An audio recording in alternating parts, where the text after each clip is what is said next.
आखिरी मुगल बादशाह बहादुर शाह जफर को कैद कर लिया गया। ब्रिटिश जनरल ने उनके सामने एक थाली रखी। जब बादशाह ने उस थाली का ढक्कन हटाया तो उसके अंदर उनके बेटे और पोते के कटे हुए सिर थे। हिंदुस्तान को सोने की चिड़िया बनाने वाली मुगल सल्तनत आखिर क्यों बिखर गई? 300 साल तक हुकूमत करने के बाद आखिर ऐसी क्या गलती हुई जिसने इस सल्तनत को खत्म कर दिया? जो इतिहास तुम जानते हो वो सिर्फ 10% है। आज वो 90% हकीकत सामने आएगी। ये साल था 1526, जब एक तरफ उस्मानिया सल्तनत अपनी ताकत की पीक पर पहुंच चुकी थी, वहीं दूसरी तरफ काबुल से एक शख्स अपने साथ 12,000 की आर्मी लेकर हिंदुस्तान की तरफ रवाना हो रहा था लोधी डायनेस्टी पर हमला करने के लिए। और उस शख्स का नाम था जहीरुद्दीन मोहम्मद बाबर। और शॉकिंगली बाबर ने अपनी 12,000 की फौज के साथ इब्राहिम लोदी की 1 लाख की फौज को हराया। इसे कहा गया the first battle of Panipat. और इस तरह बाबर ने हिंदुस्तान में इस्टेब्लिश की दी मुगल एम्पायर। अब यहाँ एक सवाल उठता है कि ये जहीरुद्दीन मोहम्मद बाबर आखिर था कौन? तो बाबर जंगीज खान की नस्ल में से था। वही जंगीज खान जिसके पोते हुलाकू खान ने बगदाद पर हमला करके हाउस ऑफ विजडम को तबाह किया था। उस वक्त उन्होंने इस्लाम कबूल नहीं किया था, लेकिन जैसे जैसे जंगीज खान की नस्ल आगे बढ़ी फिर बाद में उन्होंने इस्लाम कबूल कर लिया। बाबर तिमूर की नस्ल में से था, जो खुद जंगीज खान की खानदानी तरफ से एक रिश्तेदार था। खैर, अगर टॉपिक पर वापस आए तो बाबर ने जब मुगल एम्पायर की शुरुआत की तब इतना इलाका मुगल्स के कंट्रोल में था। फिर इसके सिर्फ 4 साल बाद ही बाबर की मौत हो गई। लेकिन मुगल डायनेस्टी को उन्हीं की नस्लों ने आगे कंटिन्यू रखा। जैसे बाबर के बाद अगला शहंशाह बना हुमायूं, फिर अकबर, फिर जहांगीर और उसके बाद शाहजहां। जब शाहजहां का दौर आया तब उन्होंने इंडिया के अंदर ताजमहल और कई बड़ी बड़ी इमारतें बनवाई। उनके दौर में आर्ट और आर्किटेक्चर काफी इम्प्रूव हुआ। शाहजहां के 4 बेटे थे, दारा शिको, शुजा, मुराद और आखिरी औरंगजेब, जिसमें से जो दारा शिको है वो हमेशा हिंदू मुस्लिम यूनिटी की बात करते थे और अपने वालिद शाहजहां का साथ देते थे। इसीलिए शाहजहां उसे अपने बाकी बेटों से ज्यादा प्यार करते थे और अपने बाद उसी को मुगल सल्तनत के तख्त पर बिठाने वाले थे। लेकिन शाहजहां के जो चौथे बेटे हैं औरंगजेब, उनकी सोच और पर्सनैलिटी बाकी तीनों बेटों से काफी अलग थी। वो अपने वालिद से धीरे धीरे नफरत करने लगे क्योंकि शाहजहां उन्हें अपने बाकी बेटों से नीचे समझते थे। लेकिन फिर भी औरंगजेब को काबिल बनाने के पीछे सबसे बड़ा हाथ था उनकी माँ दिलराज बनु बेगम का।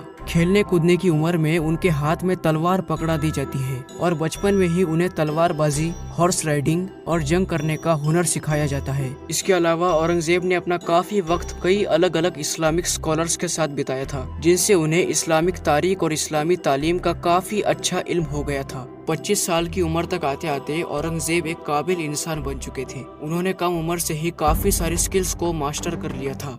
वहुवा मलिकुल हिंद सुल्तानुल अज़ीम औरंगजेब आलमगीर। 1657 में जब शाहजहां बीमार पड़ा तो चारों बेटों के बीच तख्त हासिल करने की जंग शुरू हुई। शाहजहां ने पहले ही ये तय कर रखा था कि मेरे बाद दारा शिको ही मेरा वारिस होगा, लेकिन दारा शिको में वो काबिलियत नहीं थी जो औरंगजेब में थी। एक तरफ औरंगजेब जो एजुकेशन, पॉलिटिक्स और फाइटिंग जैसी कई सारी चीजों में माहिर था, दूसरी तरफ दारा शिको जिसे शाहजहां ने बचपन से अपने लाड़ प्यार में बड़ा किया था। औरंगजेब काफी ताकतवर और चालाक था। पहले तो उसने शुजा और मुराद को खत्म किया, बाद में उसने दारा शिको को भी जंग में काफी बुरी तरह हरा दिया। दारा ने भागने की कोशिश की लेकिन अपने ही लोगों ने उसे पकड़ लिया। दूसरी तरफ औरंगजेब ने शाहजहां को भी कैद कर लिया और दारा शिको को इस्लाम का दुश्मन कहकर उसका सर कलम कर दिया गया और उसी कटे हुए सर को शाहजहां के सामने पेश किया गया। शाहजहां की एक ख्वाहिश थी कि वो हर वक्त ताजमहल को देखे, इसीलिए औरंगजेब ने उन्हें आगरा किले में कैद किया जहां से ताजमहल दिखाई देता था। शाहजहां को किसी आम कैदी की तरह नहीं बल्कि हर फैसिलिटीज के साथ एक राजा की तरह कैद किया गया और 1666 में उन्होंने वहीं पर अपनी आखिरी सांस ली। अब मुगल सल्तनत के तख्त पर बैठ चुका था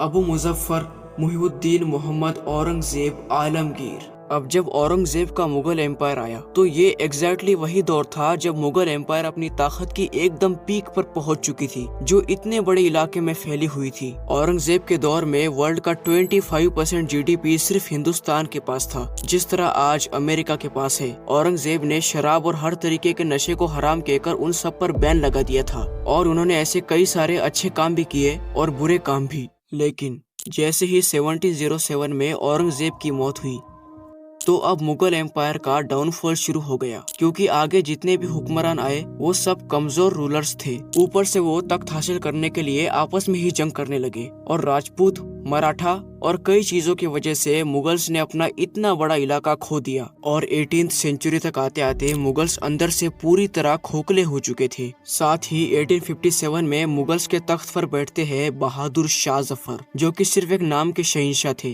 क्योंकि उनका राज दिल्ली और उसके आसपास ही फैला हुआ था। शाह जफर अपने हाथ में तलवार से ज्यादा कलम रखना पसंद करते थे, क्योंकि वो उर्दू के एक जाने माने शायर भी थे, जिनकी शायरी को आज भी यूज किया जाता है। गम इश्क तो अपना रफीक रहा, कोई और बला से रहा न रहा। जब शाह जफर बादशाह बने तो उस वक्त अंग्रेजों ने लगभग पूरे इंडिया पर कब्जा कर लिया था और हमारे कई सारे फ्रीडम फाइटर्स सामने आए। हिंदू मुस्लिम साथ मिलकर ब्रिटिशर्स को इंडिया से भगाना चाहते थे, इसीलिए सबने मिलकर इस रेवोल्यूशन का लीडर बहादुर शाह जफर को चुना, ताकि वो उन्हें लीड कर सके और ब्रिटिशर्स को इंडिया से भगाने में हमारी मदद कर सके। लेकिन बहादुर शाह जफर के पास कोई मजबूत आर्मी नहीं थी और न ही इंतजामी ताकत, लेकिन उन्होंने अपनी तरफ से पूरी कोशिश की। ब्रिटिशर्स को जब ये बात पता चली कि शाह जफर उनके खिलाफ बगावत कर रहे हैं, तो अंग्रेजों ने शाह जफर को कैद कर लिया और उनके ऊपर मुकदमा चलाया गया। अंग्रेजों के खिलाफ बगावत करने के जुर्म में उन्हें रंगून भेज दिया गया। रंगून में उन्हें एक छोटे से घर में कैद कर लिया गया और उन्हें खाने पीने के लिए मामूली खाना दिया जाता था। साथ ही उनकी देखभाल करने के लिए भी काफी कम लोग थे। ब्रिटिशर्स मुगल्स का नामो निशान मिटाना चाहते थे और उनकी नस्लों को वहीं पर खत्म कर देना चाहते थे। इसीलिए उन्होंने शाह जफर के दोनों बेटों को भी काफी बेरहमी से कत्ल कर दिया और उनके कटे हुए सर बहादुर शाह जफर के सामने पेश किए गए। बहादुर शाह जफर कैद में हर वक्त दुखी रहते थे, क्योंकि उनके सामने उनके दोनों बेटों को भी कत्ल कर दिया गया था